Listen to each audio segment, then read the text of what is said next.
Hello, I'm Jeff Hateman, and welcome to this installation of Treasure Talks. Today we're going to talk about how I assess rough before it's cut. In particular, what we're going to be looking at is a couple of pieces that I believe are clear and clean enough to be cut without any heat treatment. But to be sure, I need to really be able to see inside of them. And these particular pieces have sort of frosted surface, so you can't really see well inside and know what's going on before you cut the gemstone. So I'm going to take each piece of rough, and first I'm going to use a fairly rough cutting wheel here. It's a 600 grit diamond wheel, and that will create a flat surface. I'll try to put that where I believe the top of the gemstone is going to be, or the table, the part that sits face up when it's mounted in a piece of jewelry. And then after I do that, I will take each of them and polish that a little bit. And that will give me a perfect little window, just like a window on a house where you can look in. This will be a window into the gem, and I'll be able to see what's going on inside and determine if it is truly clean enough to be cut without heat treatment, or if maybe there's an inclusion that I want to position in a certain way to get rid of it. But without doing this, I won't know. So give me a second here, and we'll switch over to me grinding and polishing in some windows, and we'll go from there. So this is going to be a little noisy. The mic will probably pick it up because the motor is spinning the wheel here. But I'm going to start, got this ready, get the water running. The water's to keep the dust down. Last thing you want is to be inhaling dust. So also helps cool it because it will get hot without this if just from the friction. Get a nice little drip of water going, get this wheel spinning. This particular stone is kind of an unusual shape. I could cut a pear. I'm not real fond of pears. I'll probably cut kind of a specialized coffin shape, which is unusual, but this is a pretty unusual stone. It's a purplish pink with bits of orange to it, so really strange. Don't see many like this. Table's going to go up there. So all I'm doing at this point is applying light pressure while it's on this wheel. This wheel is a sintered bronze and diamond powder. So fairly expensive, but they last a long time. And the diamond powder and bronze, and it creates a hard surface to grind away. And that one went flying. That happens more often than I'd like. So I'm starting to get a little flat area on this. I want to take some more off. I'm going to speed it up.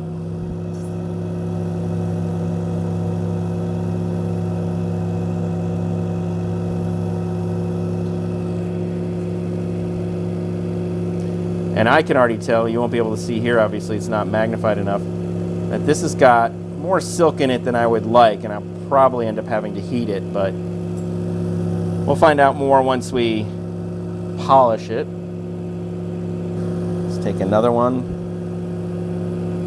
That's a very nice looking stone right there. I actually really like it, but there is a tiny little light yellow spot that could be silk, or it could be just a little bit of different color inside the stone. Sometimes they'll have a lighter center. This one's already pretty flat, so it's not going to take much. And in this particular case, not only will I put this window on the top, I'm going to shape it a little bit closer to the final shape that I think the gemstone will be. So I'm going to take off part of one edge over here. And that one fell. Again, more common than I'd like. We'll get it later. Third stone, this one's extremely frosted, so it's really impossible to see inside of it. All the surfaces are very etched from the natural process that brought it to the surface. It's possible that it's silky, I don't know, but I have to check it because it would be a great stone if it's not. Very obvious to me where the top of the gem is going to go on this one. It will be up here. So we'll just put that one down.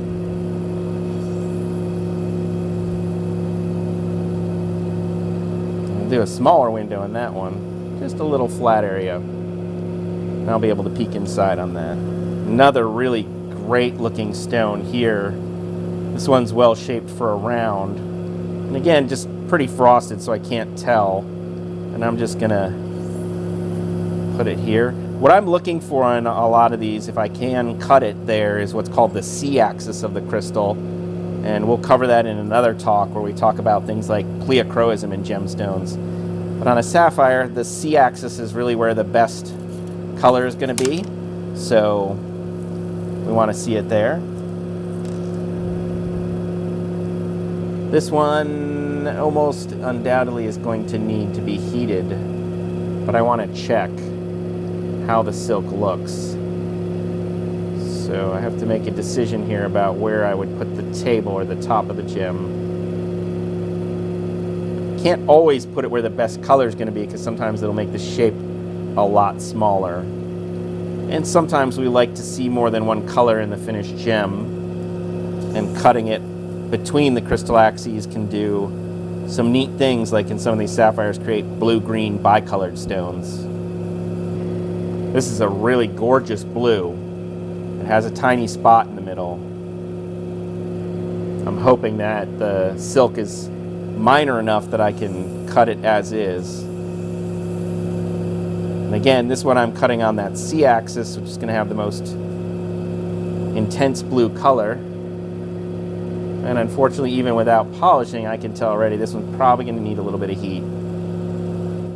So now that I've cut the rough windows in these stones, I want to polish them so I can look inside of them. So what I've got on here is a different wheel. This wheel is actually one I use for what's called pre-polishing. So it's a pretty good polish, not good enough for the finished gem you would wear on your hand or in a piece of jewelry, but good enough to look in for the window. And it uses a special metal alloy. The lap is called a bat lap. And that alloy really holds the diamond well, and is pretty hard, so I can polish a smooth surface on a hard gemstone fairly quickly. So we'll fire this back up. We'll polish up the windows on these guys. Take a little look inside. We already know, of course, some of them are just not going to work anyway, but I still like to polish that window and look inside. Sometimes these have such remarkable inclusions. I take photos with a microscope that I've built, and we can share some of those photos. You can see it can be quite beautiful, the silk.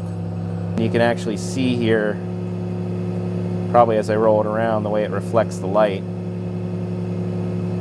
There's a pretty good window on that one. I can see what's going on. This is this really nice blue one that I had earlier.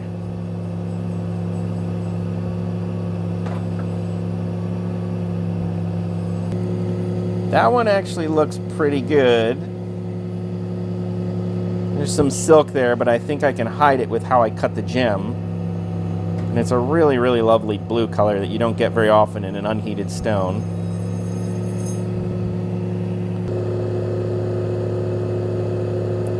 I think we can get away with it on this one.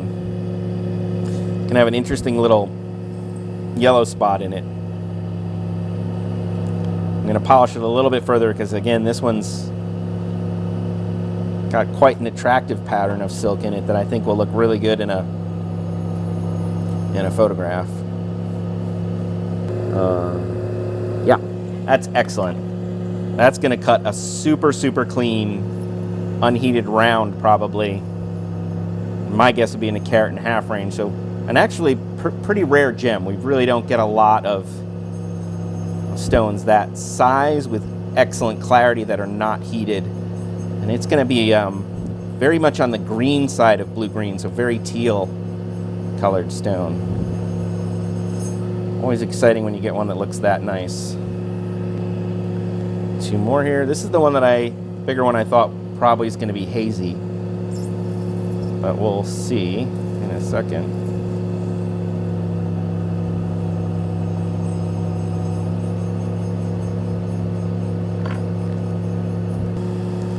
This one is interesting. Let's take a look at the loop.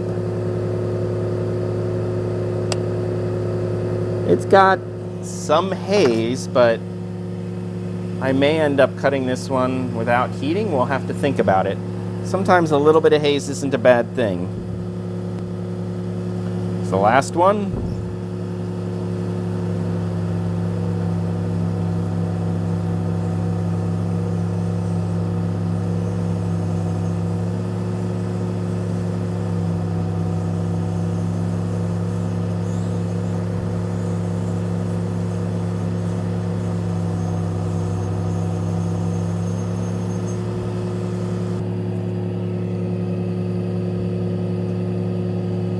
I don't know if you can see that flash at all. This one's actually looking really good too.